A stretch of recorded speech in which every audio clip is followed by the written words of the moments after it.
Hi, friends. It's Thursday. How are y'all today? So today I wanted to talk about money over people, or particularly people versus money in general. Um, Based on the idea that community matters and that people are important, especially in today's world, you get the dilemma: do I hang out with this person, or if it costs me? And the thing you have to always remember is money's value moves. People people's value doesn't move. The things that people know may move. The value of that idea may move.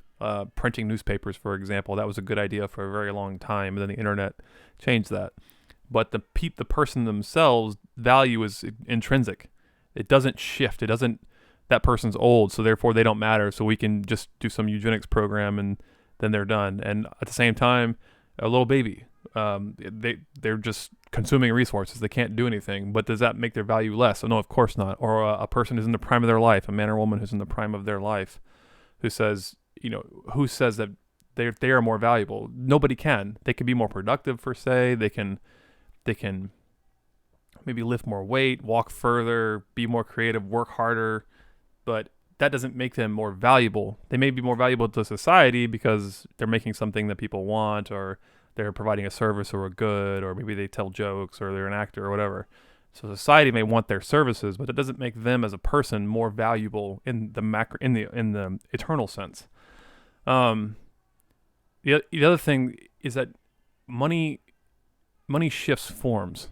The American dollar hasn't always been around. Gold has been used for a long time. People used to barter goods and services. So if I, harvested beaver pelts and you made milk, we would trade those things. That that is money. That's what money's use is for. Um, Money is also inanimate. It doesn't actually do anything. It's not creative. It's not. Um, it doesn't have a will or emotion or a mind. It's stored energy, and if you think about it that way, how could it ever be more valuable than a person who is creative, who does have revelation inside of them, who does, um, who can create value? Money can't create value. Money can tell you what's valuable. It can shift people's behaviors, but money by itself can't. Money has to be harnessed by people and then utilized in some sort of creative way to add more value than what was there previously. So if a farmer farms land, a barren patch of land is less valuable than maybe 100 rows of corn or 50 rows of okra or tomatoes or whatever it may be, cows, chickens. Oil under the ground isn't as valuable as on the surface, where we can turn it into goods and services, gasoline, kerosene, jet fuel. The thing that most people tend to do, though, is in their day-to-day life, they will sacrifice relationships and people, for career, for time, for wealth, for a better neighborhood, for a fancier health club, and all the while they're not building lasting, lifelong relationships. And we'll talk about later about how to do that and things that have worked in my life and things that have not. But it's the small things that carry. It's the small things that carry the most weight. Checking on somebody when they're sick, calling them when you don't need something from them, saying a kind word, having an encouragement, solving conflict quickly, both if they have something against you or if you have something against them, going and actually solving the conflict to where the relationship is maintained. I have family in my own life that we are working on this together. We don't do a great job of this always, and that's okay, but it's not okay to just stay there. To recognize the problem is one thing, but we are challenging ourselves to grow, to push beyond what we are comfortable with, so that you are in fact growing. I always use the training analogy, the physical training analogy. For you to train your body physically is uncomfortable, but afterwards it bears some fruit. You are capable of running faster, running farther, lifting more weight.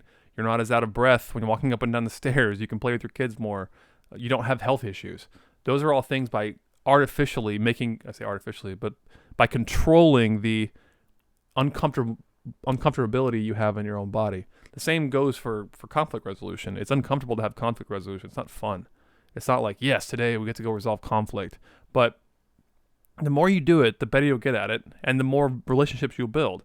So I want to challenge you and encourage you at the same time. If there's somebody that you have something against, go and talk to them about it, and start with yourself. Say, hey, I was wrong in the situation. Here's where I was wrong in the situation, but I want to maintain a relationship with you. So let's work past this. If somebody has something against you and you know it, call them, talk to them. Say, hey, is something going on? I feel like there's a little tension here. I feel like something's happening, and do the work beforehand so you're not caught off guard in case the conversation gets heated or somebody sometimes things digress. You start on point A, you end up on point D. Try to stay on topic. All those good conflict resolution things, and it doesn't have to be all of a sudden your best friends in that moment. It's the little seeds that you sow along the way of encouraging people, of being nice to people, of sacrificing your time and your efforts for them.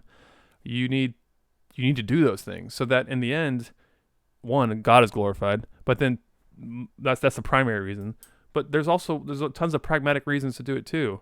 But you can't do it for those reasons. You have to do it, like we said last time, for their sake. You have to do it because they're valuable, because they matter.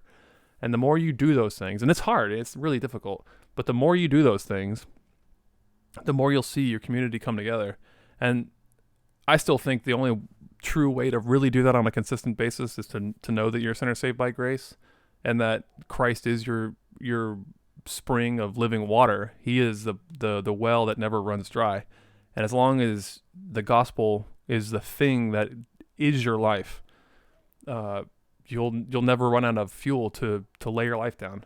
So take a think on it. Let me know what you guys think. Drop me a comment. And if you are choosing money over people, seriously consider maybe not doing that next time. All right, see y'all.